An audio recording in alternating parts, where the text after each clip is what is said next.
2, 1, go. Hi, everyone. Welcome to Cookeville Now, a podcast about the people, businesses, and places that make Cookeville and the Upper Cumberland what it is today. I am Herbert Williams, your host. Your co-host is Clarissa Williams. Hi, everyone. Thanks for joining us here today. We have been to all of the Meet the Candidate forums to date, and we have been seeing all of the city council candidates. We've been trying to determine how we could do this and bring our audience information about all the candidates. And we thought it would be best just to invite everyone into the office and ask them the exact same questions with the same time frame. So today we have Jeremy Bowman, and we want to welcome you to the office and let you tell us a little bit about yourself. Thank you for inviting me out. I've lived in this area since '93. Went to high school in Livingston, and then basically moved up to this area shortly after that, after I got out of high school. I've been here pretty much ever since, except for about a couple months. I moved back to Kentucky for a little bit and then decided that wasn't for me, so I came home. But other than that, I work in this area. My kids go to school in this area, and this is where we go to church. I absolutely just love this area. I do. I love every bit about it. So. Well, here's the question I ask everybody right away is, why are you running? You know, I got basically an itch to do this, and I really started thinking about it. I tell people, and I keep telling people, that I'm not a politician, and I never will be.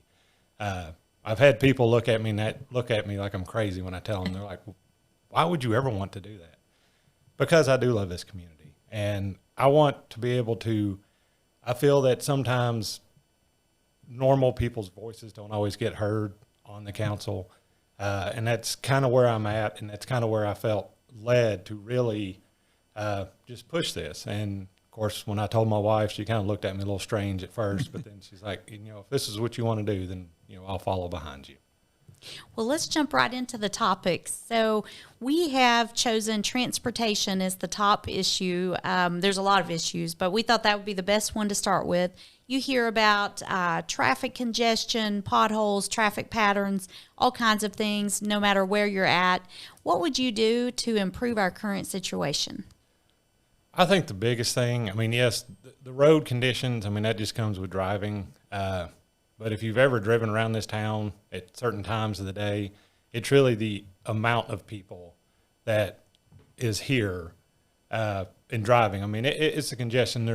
We have to figure out a way to, widen certain roads, especially Willow. Once you get past Spring Street on Willow and it shrinks down, it's horrible going down through there. So let's talk about health care. We know healthcare is important. A lot of people are moving to Cookeville, retiree age, people with families, really anybody's impacted by healthcare. The city of Cookeville owns the hospital here, Cookeville Regional Medical Center, CRMC, and we know over the last couple of years we've had lots of things, tornado, pandemic, staffing issues. Whenever it comes to that, how does the city owning the hospital help Cookeville, and how does that contribute to the tax base? I think by the city owning the hospital, it gives the city more of a control. Some issues you would have if it was a corporately owned, I really feel that it would pull from that. The hospital would be for the community, but it wouldn't be for the community. Plus, just the tax revenue that comes from it. It's what goes towards us being able to do what we do in Cookeville. But ultimately, being city owned means so much to this community that they know that they have a place that they can go. Well, we have a great economy in Cookeville right now. Everything's moving in the right direction. We always have a what-if strategy in our business. What if this happens? What are we going to do? And even in our home. So if you were on the council and you were faced with having to make a change, if something were to change, we came up with a couple of options here. We've got, if you were faced with a change, and you had to make cuts, would you, number one, scale back services, number two, cut staff, or number three, increase taxes? Well, with those three options, none of the options are a good idea. Right now, our services, our police and our fire and all that, they have a hard time keeping people anyways. And EMS, that would definitely not be a thing that I would want. cutting jobs, I'm never in favor of anybody losing a job. Taxes, on the other hand, which is never a good topic to bring up with people, because a lot of people really don't believe that we should raise taxes. But sometimes it is necessary. But beyond that, we, as a council, we should be able to look at our finance and realize, at some point something bad's going to happen. I mean, it's just how it's going to happen. So we need to always have a plan in place for that, so we don't have to raise taxes or nobody has to lose a job. This is an issue that's been brought up at a lot of the other forums, but homelessness is still an issue, and it continues to grow. What are some things that you could possibly bring to the table to help solve that? I think me personally, I don't have a lot of knowledge with it, and I don't have a lot of background with that, but there are people out there that do, and there's, it really comes down to, and I've said this before, that it's not so much all homeless. There are people that choose to live that lifestyle, and that's really where it needs to start. We need to have people in place that can really go out and figure out which of the two. And the people that are truly homeless, I mean, because it does happen, that they need to realize that they do have help and that there is somebody there to help them up. And to kind of separate the two from, I don't want to work, I just want people to hand out stuff, or I physically can or I mentally can't. Okay. Well, we know that Cookeville is continuing to experience great growth. With that, we know people are excited about the opportunities that come with new jobs and different things. However, we also have people who are a little bit worried about some of that growth. How would you propose managing the growth without stifling the growth so that we don't lose our small town charm?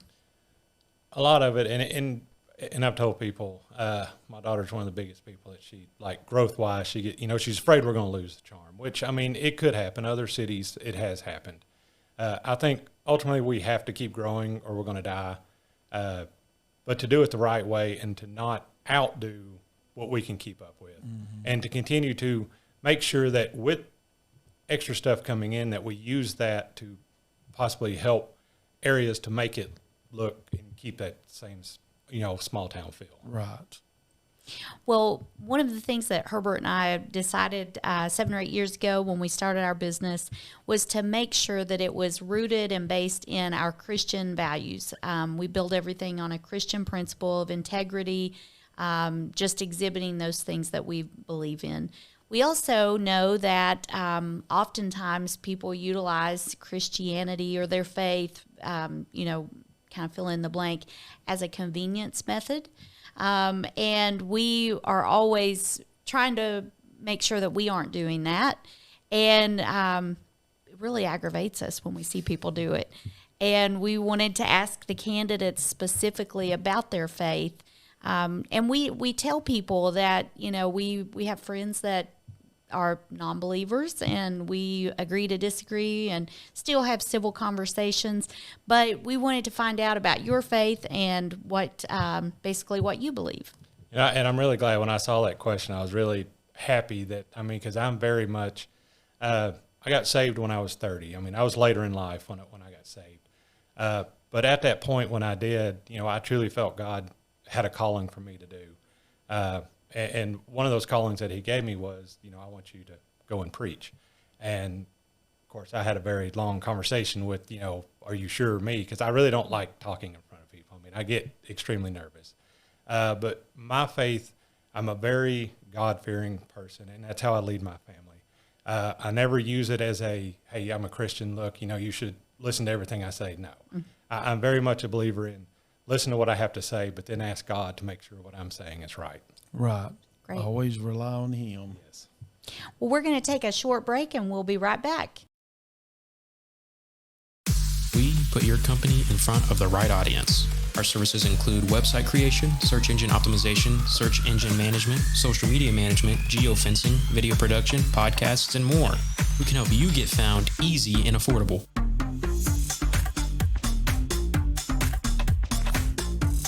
We are your partner. We work with you as your team, giving you the best option for marketing. Stop by today, email us, or call us at 931-854-1313. Welcome back. So let's talk about the mayor's position. traditionally, the person who received the most votes on the council became the mayor. The city council, of course, voted on it and whatnot. There has been some discussion about whether that should be a standalone position. Where do you stand? I really stand that it just needs to stay the same. In all the other forums that we've had, I kind of have to agree with the other candidates. It's a continuity thing. If every year you have a true mayor, well, then every year it's a different thing that you have to make up for. So I think having it the way that it is, and to have a mayor is basically becomes the face of the council, so to speak. So. Well, you've heard people say, I wish Cookeville had that, or why don't we have that? Why don't they build one of those here? Is there something you would like to see in Cookeville? I don't know. That's a hard question because, the big thing, has been the water park. I would like to see something like that, but only if, we can actually do it. Other than that, there's not really, I kind of like Cookeville the way it is. Without having, I would really like to see more small business because I'm very much I call myself a food snob. I would rather go to local businesses. I would kind of like to see more stuff like that than big chain places coming up. What does your family think about you running for council? When you told them, what was the reaction? Well, when I really thought about it, probably for about a week before I ever brought it up to my wife. And I told her, and we were sitting at the house one day and watching TV, and I just looked over at her and said, I'm going to run for council. And she just kind of looked at me and she went, she was dumbfounded by the fact that I said that because I guess, people that know me would never thought that I'd have done it anyways. But she's like, if you want to do it, let's go for it. And of course, then we said it to the kids and all that, and they're like, yeah, let's go. Yeah. So that's awesome. That's awesome. So Cookeville has all kinds of awesome things. We've talked about some of the things that everybody really likes. We always love going down the kind of the west side and checking out all the different restaurants. You could really just walk down there any day, provided good weather. But when you think about Cookeville and the events or the destinations or something that really embodies what Cookeville is and it's one of your favorites, what would you pick?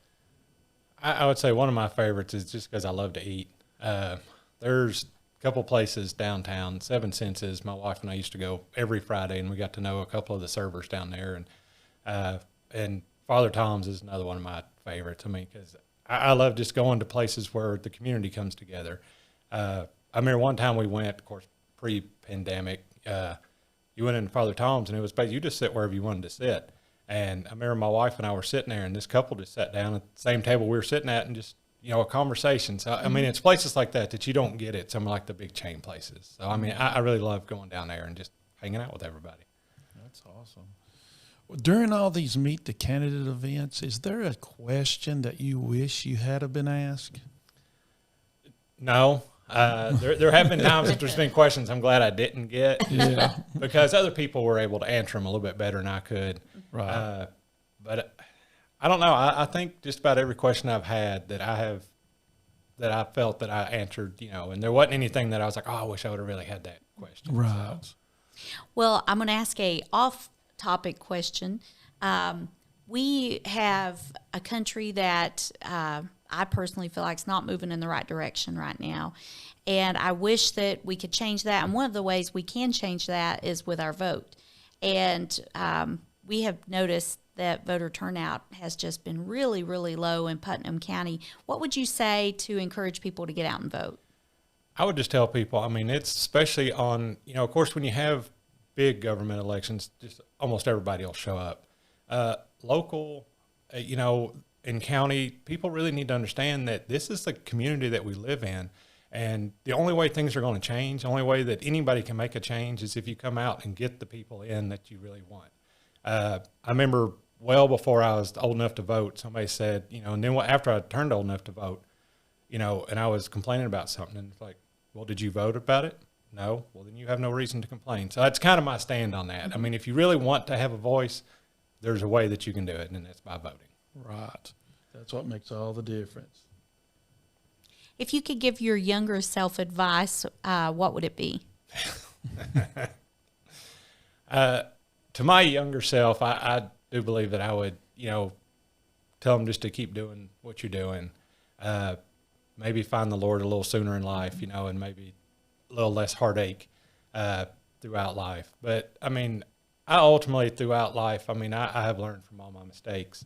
I don't think I would ever tell myself not to make certain mistakes because I've learned from every one of them that I've had. Right, and that's the good thing. Is there anything else at this point that we've not covered that you'd like to share about yourself that maybe makes you stand out? Or I don't know about stand out. And, in the last forum that we had, I really asked everybody that was there and everybody that was listening. There's 11 of us that are running for council.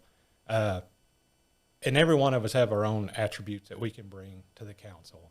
And I basically told everybody that was listening to, before you ever go and cast a vote, that I want everybody to write all 11 names down on a piece of paper. And I want you to pray over each name. Mm-hmm. And I want you to truly ask God for leadership and who you feel can do the job the right way. And that's really where I stand. I'm so much about following what God tells me to do that, and people have asked me, well, what if you don't win? Well, then it wasn't the time. Mm-hmm. So, and I have to believe that. Right. Well, we work with a lot of young people, millennial, Gen Z, and I asked them, if you could ask the city council candidates a question, what would it be? So we've got 3 questions that they wanted to ask, totally non-related. This is more of a personable who you are. So if you were to had the option to either go out to eat or stay at home, what would you choose? I'd probably stay at home. I like to go out, but ultimately especially after a week of work, and I would really like to just sit at the house with my family. We did that last night. My wife and kids have been doing stuff all day, and I was at work all day. I was like, let's just, grab a pizza and just stay home and watch something on TV. So. Right. And if you were, second question, if you were going to pick a dessert, would you pick cake, pie, or cobbler? Oh, that's hard. Can I just have all 3 together? That's a good answer. And the last question, are you a gamer? I have been in the past, and I did for a long time, and then and now my little boy's getting a little bit older. He's kind of getting into it, so him and we use some of that as our time together to do things. We're just sitting around the house. Well, that's good. Well, thank you for joining us here today. We appreciate you stopping by. Yep. Well, I appreciate it. And thank you all for watching Cookeville Now, and we'll see you again soon.